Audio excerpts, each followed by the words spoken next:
Evening friends, भारतीय अर्थव्यवस्था के पार्ट 1 वीडियो में हम देखेंगे आज भारतीय अर्थव्यवस्था के बेसिक क्वेश्चंस जो आपके एग्ज़ाम्स में पूछे ही जाते हैं।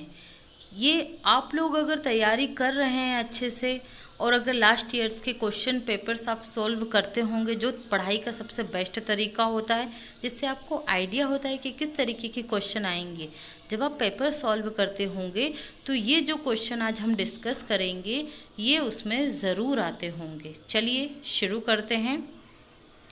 मिश्रित अर्थव्यवस्था या मिक्स्ड इकोनॉमी का क्या अर्थ होता है? क्या अर्थ होता है यहाँ पर देखते हैं हम लोग। सार्वजनिक एवं निजी उद्योग का साथ साथ होना क्या कहलाता है? मिश्रित अर्थव्यवस्था या मिक्स्ड इकोनॉमिक। अब क्या होता है सार्वजनिक? सार्वजनिक उद्योगों को कहा जाता है PSU, public sector unit. PSU, public sector unit. Public sector unit कौन सी होती हैं? आप लोगों ने नाम सुना होगा, गेल, सेल, भेल, ONGC, NTPC। इन पर किनका होता है स्वामित्व? सरकार का होता है। धीरे धीरे हालांकि सरकार अपना स्वामित्व बेचती जा रही है ना, विनिवेश करती जा रही है, डिसइन्वेस्टमेंट करती जा रही है, लेकिन सरकार की भागीदारी जहां होती है, ये सरकारी कंपनियां हैं तो इसे क्या कहेंगे अपन? सार्वजनिक। और निजी उद्योग का मतलब होता है रिलायंस, टाटा, कोटक महिंद्रा, विप्रो। मतलब भारत में क्या है, सार्वजनिक क्षेत्र भी विद्यमान है और निजी क्षेत्र भी विद्यमान है। तो भारत की अर्थव्यवस्था किस प्रकार की अर्थव्यवस्था है? मिश्रित अर्थव्यवस्था है या मिक्स्ड इकोनॉमी है, ये आपको ध्यान रखना है। नेक्स्ट क्वेश्चन की तरफ बढ़ते हैं।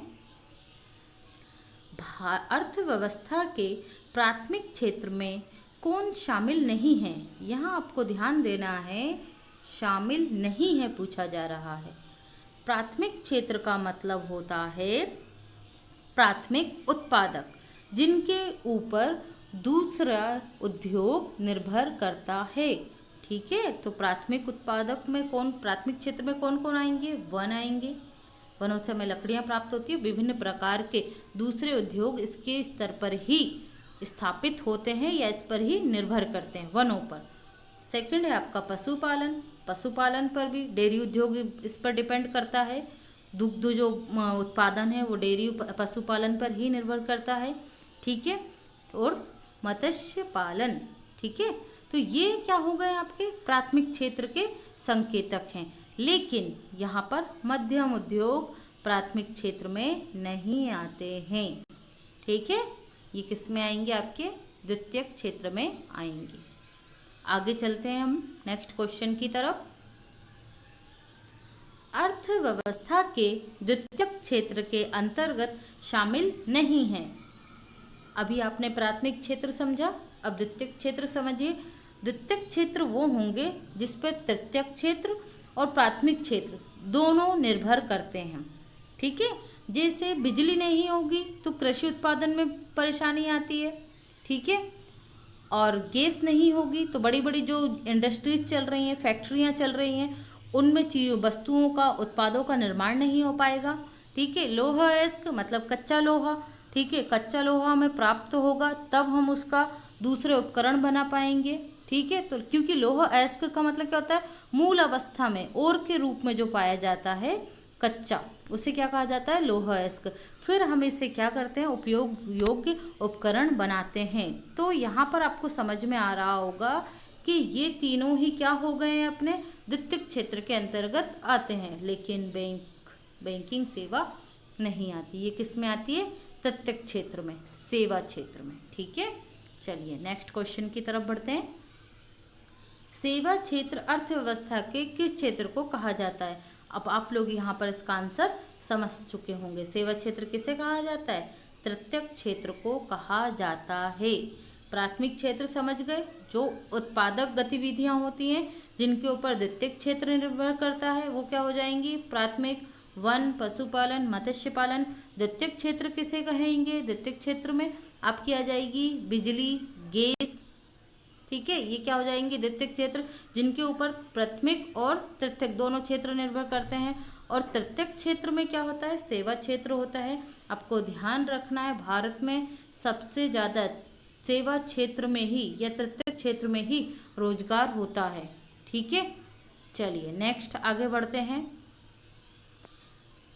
भारत में सबसे पहले किसने राष्ट्रीय आय का अनुमान लगाया था? ठीक है, ध्यान दीजिए फ्रेंड्स, यहाँ पर पूछा जा रहा है आपसे राष्ट्रीय आय का अनुमान, सबसे पहले की बात हो रही है, सबसे पहले किसने लगाया था? तो राइट आंसर होगा आपका यहाँ पर दादा भाई नौरोजी। किसने लगाया था? दादा भाई नौरोजी ने लगाया था। ठीक है, 1868 में इनके द्वारा ये अनुमान लगाया गया। इस अनुमान के आधार पर दादा भाई नौरोजी ने प्रति व्यक्ति वार्षिक आय कितने रुपए बताई थी भाई? 20 रुपये बताई थी। कब? 1868 में प्रति व्यक्ति वार्षिक आय कितनी बताई थी? 20 रुपये बताई थी। अब यहाँ पर आपको एक और इम्पॉर्टेंट चीज़ याद रखनी है, इनकी बुक जिसमें इन्होंने इसका अनुमान लगाया था, poverty and un-British rule in India. Poverty and un-British rule in India. ठीक है, ये याद रखिएगा आप लोग, ये बुक्स बहुत बार पूछी जा चुकी है। ठीक है, ये हिस्ट्री के पॉइंट ऑफ व्यू से भी पूछी जाती है और अर्थव्यवस्था के पॉइंट ऑफ व्यू से भी पूछी जाती है। नेक्स्ट क्वेश्चन की तरफ बढ़ते हैं फ्रेंड्स। भारत में राष्ट्रीय आय की गणना का कार्य कौन करता है? राष्ट्रीय आय की गणना का कार्य कौन करता है? तो ये कौन करता है? आपका केंद्रीय सांख्यिकी संगठन CSO। CSO क्या करता है? भारत में राष्ट्रीय आय की गणना करता है। ठीक है, CSO की स्थापना कब हुई थी? अब यहाँ पर CSO के बारे में बात कर लेते हैं फ्रेंड्स हम।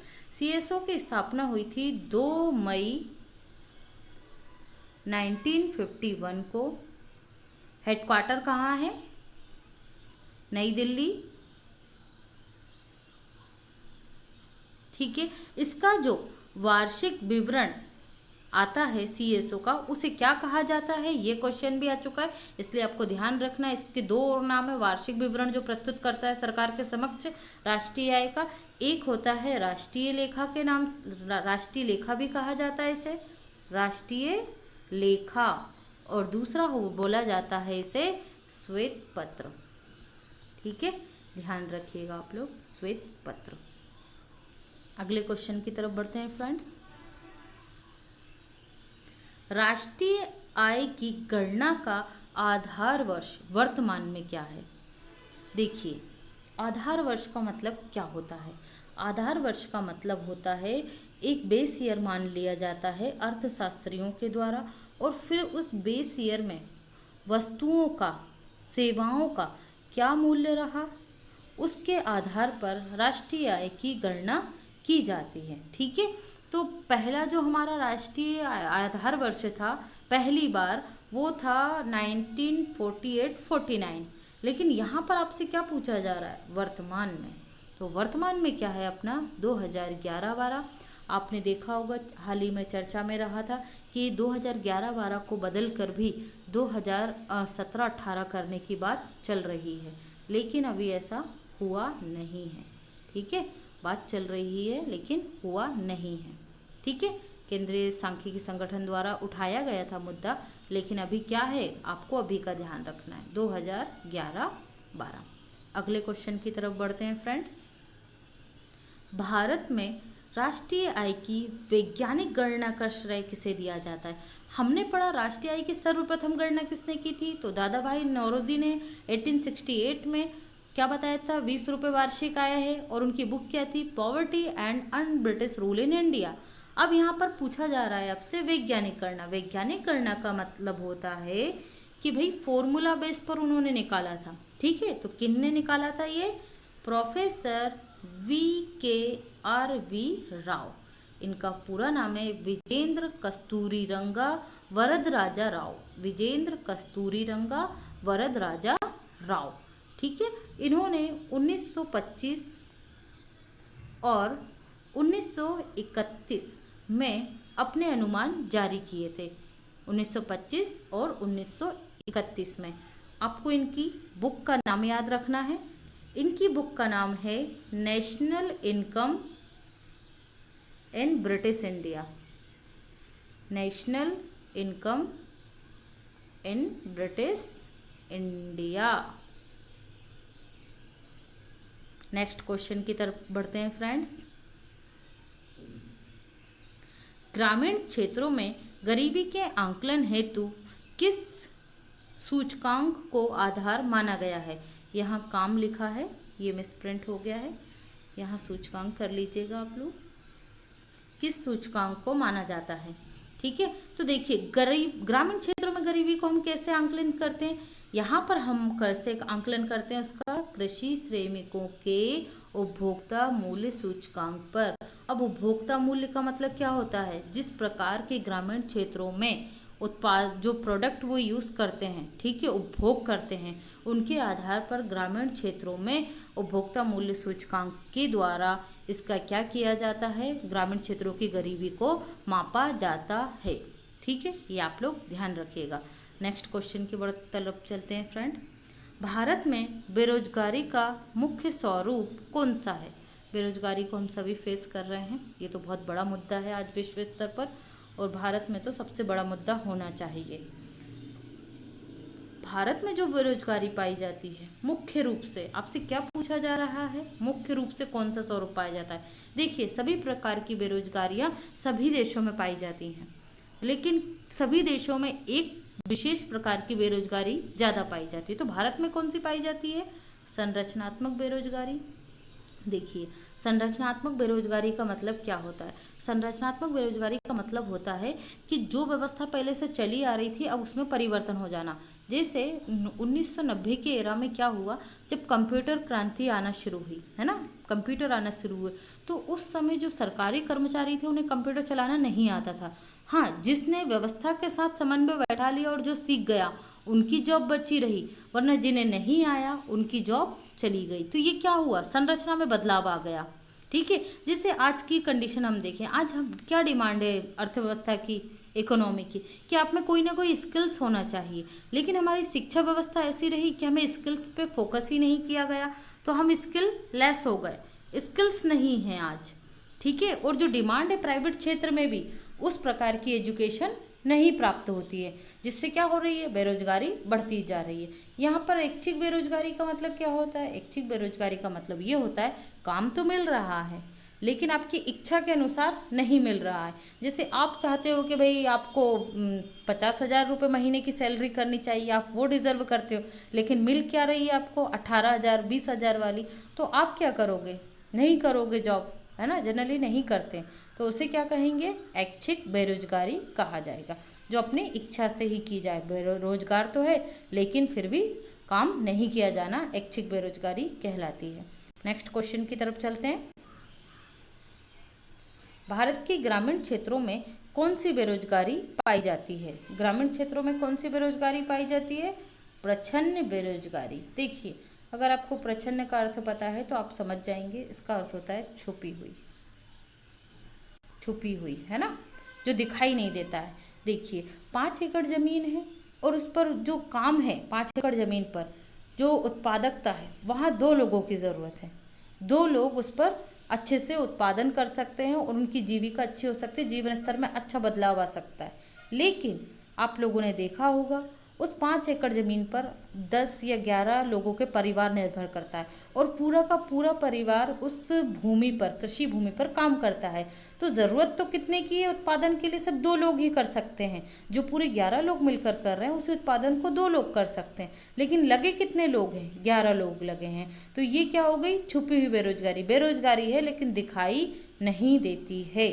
ठीक है, नेक्स्ट क्वेश्चन की तरफ चलते हैं। अंत्योदय कार्यक्रम का उद्देश्य क्या है? अंत्योदय, देखिए शब्द को समझिए, यहाँ पर आप अंत्योदय का मतलब समझ जाएंगे तो ये आपको लाइफ टाइम के लिए दिमाग में सेट हो जाएगा। अंतिम पंक्ति में रहने वाले व्यक्ति का उदय, अंतिम पंक्ति में। ठीक है, ये थ्योरी किसके द्वारा दी गई थी? दीनदयाल उपाध्याय के द्वारा, दीनदयाल उपाध्याय के द्वारा दी गई थी ये थ्योरी, अंत्योदय। ठीक है, तो यहाँ पर इसका राइट आंसर क्या होगा, गरीबों में सबसे अधिक गरीबों की सहायता करना। ठीक है, गरीब है लेकिन उसमें भी अंतिम पंक्ति के गरीब। ठीक है, तो ये क्या है, अंत्योदय कार्यक्रम का उद्देश्य है। थैंक यू फ्रेंड्स आज के सेशन के लिए।